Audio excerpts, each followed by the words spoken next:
Good morning, good afternoon, good evening, whether you're watching this one. This is my Raymond Muratalla versus Andy Cruz bottom preview and bottom predictions for the main event and the undercard fights as well. So let's get straight into it. Starting off then with the return of Ismail Madrimov as he takes on Yuri Davis Salazar in a 10-round contest in super welterweight division. It's been a while since we've seen Madrimov. Obviously, I think he has recently came back, but obviously suffered defeats to Terence Crawford and Virgil Ortiz Jr., which is no shame really in them defeats, no shame. He takes on an orthodox fighter in Salazar, which is more of a tune-up way for Madrimov, more of a warm-up fight for him. Madrimov should be too much for him, especially when we know how Ismail Madrimov fights as well. Madrimov is actually one of my favourite fighters to watch as well, because he's got that power and pressure. He creates movement, he also creates handles as well, which made it a tough fight for Terence Crawford, didn't it? You know, Crawford still won, in my opinion. He's good with the body punching, good versatility, high boxing IQ, good amateur pedigree as well. He's got that athleticism and skill to manipulate opponents, applying constant pressure, disrupting the opponent's rhythm with his movement, while his heavy hands and versatile attacks as well. Houston, Detson. Obviously keeps their opponents, keeps Matamov's opponents Detson, making him a nightmare for really rhythm fighters, really. And the only thing with Matamov, he can sometimes chase combinations or overload his punches, making him a bit off balance, which is why he probably lost the fight to Terence Crawford, because Crawford was more balanced. His jabs to the body can also be too predictable as well.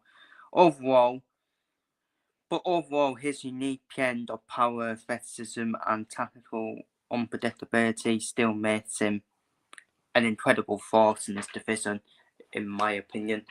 And I can only see a Madrimov win here, and I think Madrimov will win by KO/stoppage in this warm-up fight against Yuri Davis Salazar.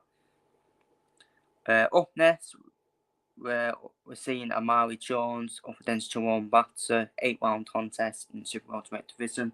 Both of them are actually undefeated. Jerome Batzer, decorated amateur, got that high still intensity as his style. 3-time state champion, 5-time regional champion as well. So not a bad step up for Amari Jones, not a bad step up, but we all know Amari Jones is naturally talented after seeing him in his amateur background as well. Technically skilled, got the power. He's a boxer and a puncher, so that's what makes him quite unpredictable as well, especially with his technical skill as well. So yeah, I think Amari Jones should win this fight against Jerome Batzer, despite what Jerome Batzer has achieved. And you would expect Amari Jones to win, and I think Amari Jones will win by KO/stoppage, in my opinion. Up next, this is a good step up again for Tiago as he takes on Jesse Hart, the well experienced Jesse Hart. 10-round contest in the light heavyweight division. Obviously, Jesse Hart done most of his fights at super middleweight. And obviously, Jesse Hart, former super middleweight challenger for the super middleweight titles. The key thing with Jesse Hart is his jab, isn't it? It could be the battle of the jabs in this fight. While Tiago has got more than Jesse Hart, he's got power, he's got amateur pedigree, also got the jab on him as well. He's resilient, got the physicality, and he's learned and adapted, hasn't he, Tiago? He's learned and adapted after that loss to the Ardots, but obviously then he got his revenge, didn't he, on the Ardots in the rematch. So he has learned and adapted to TIE Tour. So we have seen a new TIE Tour after Dennis defence on Manuel Diardot. For this fight, I think it will be a pick 'em fight, but I do expect TIE Tour to edge this fight on points against Jesse Hart, and I think TIE Tour has been more active as well than Jesse Hart as well.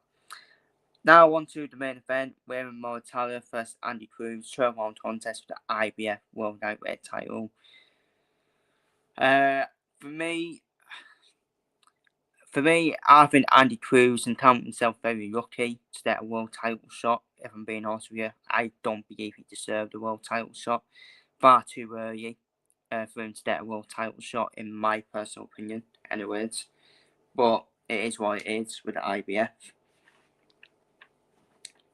I do feel Andy Cruz could have had a couple more fights against world level opponents before stepping in to this world title fight. So I do make Raymond Muratalla favourite for this fight.